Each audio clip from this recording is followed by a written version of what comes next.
Today, we are focusing on the recent dislocation in the US Treasury markets, particularly the sharp rise in the yields and the role of leverage strategies like the cash future basis trades in amplifying that volatility. Over the past 2 weeks, yields have swung markedly. The 10-year yield dropped to 3.8% on April 4th, spiked to 4.5% by April 11th, and then since retraced to 4.3%.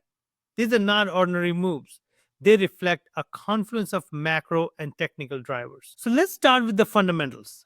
Tariff announcements and renewed geopolitical friction have elevated near term inflation expectations, leading market participants to reassess the Fed's reaction function. While the Fed has maintained a cautious tone, recent comments suggest policymakers are more concerned about persistent inflation than markets may have priced in. Layered onto this are dynamics in demand for US Treasuries. Recent auctions showed bifurcated results. The 3-year was met with weak demand, while the 10 and 30-year auction were relatively strong.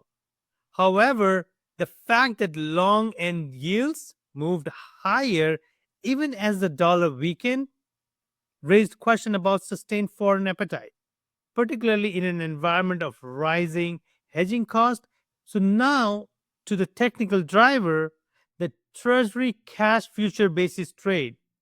This is a leveraged arbitrage strategy where hedge funds go long on the run Treasury securities and short Treasury futures, capturing the small spread between the two.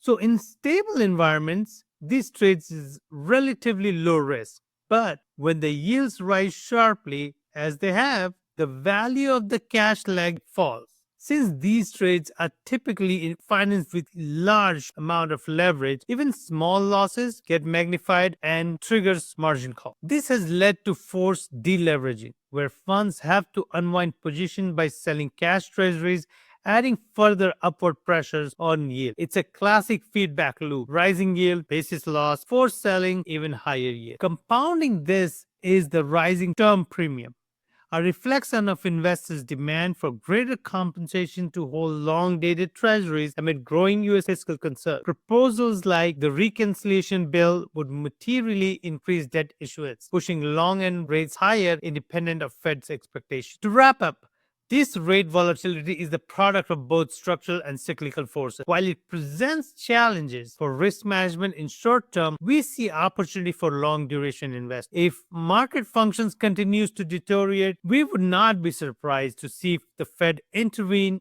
either through balance sheet operations or liquidity facilities, as it has in the past episodes of systemic stress.